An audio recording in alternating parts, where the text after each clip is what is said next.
All right, hello, my name's Kevin. My name's Lloyd. My name's Cody. I'm Amanda. I'm Tyler. And today we're going to be analyzing two commercials, one from Japan. And one from New Zealand.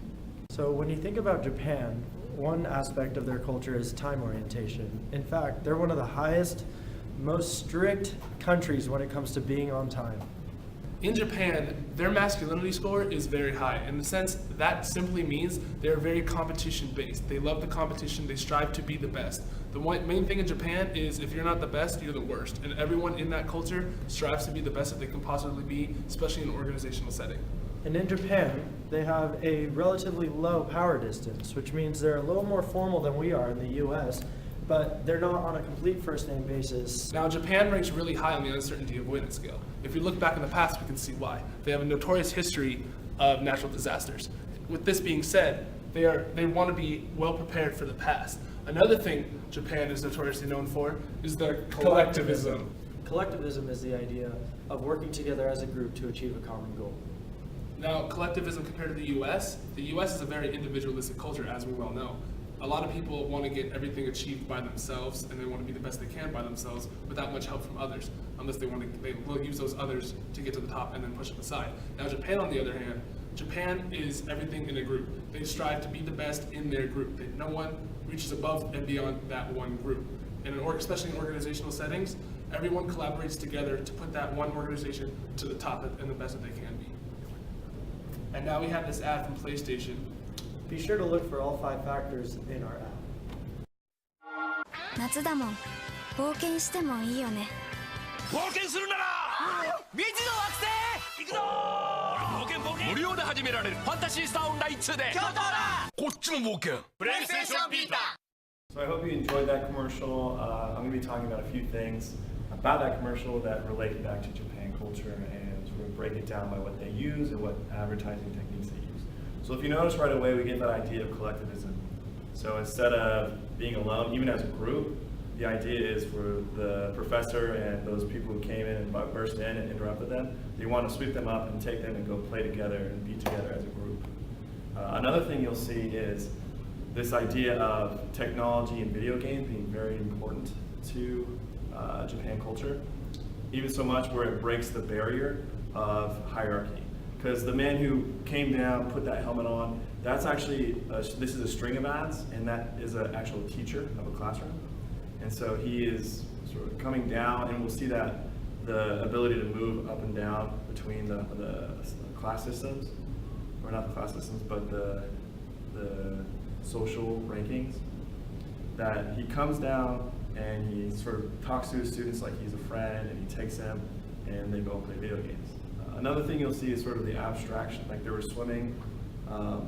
That's a technique where it's not a big lie, but they kind of manipulate reality, where you're not actually going to go into this PlayStation world and be able to actually physically manipulate things.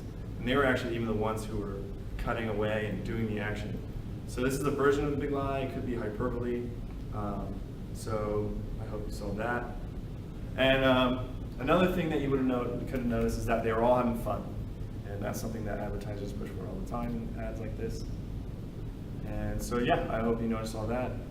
We're going to move on to the next one. Okay, I'm going to be introducing New Zealand culture, or as they fondly like to be called, Kiwis, after their native bird. The main important aspect of New Zealand culture that we really want to focus on is that there are two cultures intermingled within each other. The base one that is kind of pulled from throughout the main societal culture is the native Maori culture. So the most important aspect of a Maori culture being at the center of Kiwi culture is this idea of the family or the tribe being at the center of one's life. And so Maori culture really placed a great emphasis on having the tribe be the most immediate aspect of someone's life. And that generally means that Kiwi culture is very collectivist, but that only goes to a point. The family and the immediate tribe's members are the most important thing in an individual's life, but after that point, it all becomes about the individual. So it's a collectivist culture, but once in, say, a business environment or an environment that's mainly set in acquaintances, the individual success and achievement of a person will be more honored than the collective. The next really important aspect in Kiwi culture is the environment. They're very outgoing, like I said, outgoing and adventurous people, and that comes partially due to a deep love for their environment. So that means Kiwi culture is very deeply rooted in tradition. They are deeply rooted in finding an absolute kind of truth. They're very direct in what they want. And thirdly, it means that they're very in the now. So things like wealth and social status aren't as important as current happiness and current community and individual happiness. So I'm going to pass it over to Teddy for our commercial. Back in the day, the place to be all summer was the school pool. Luckily, your mum was on the PTA and had the pool key. So as long as Mr. Moore, the caretaker, hadn't dumped chlorine in that morning, you could do some choice bombs. Depth charges were the best, because you always soaked Teresa McKee, who'd forgotten to take her glasses off and just used to sit on the steps. And wearing your boardies meant not only could you chuck out your man skins, you could make a paper bag popping sound when you hit the water. And after that, you'd gulp some L&P and cheese and tomato sammies, which you ate and drank too quickly and meant you couldn't go swimming for at least an hour, which was rad, because you needed to heat up in the sun before going in again anyway. You were there, and so was L&P, world famous in New Zealand since ages ago. Alright, so this ad uses several different techniques to promote their product. First of all, they get their foot in the door with the kids by associating fun and good times with their drink.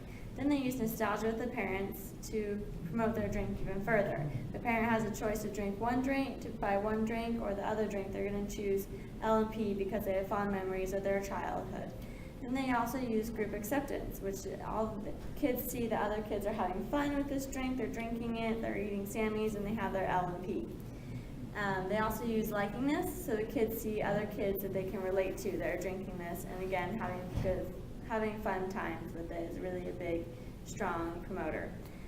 The last thing that the ad uses is the celebrity of Jermaine from Fly the Concourse, which really just sells it and sends it home.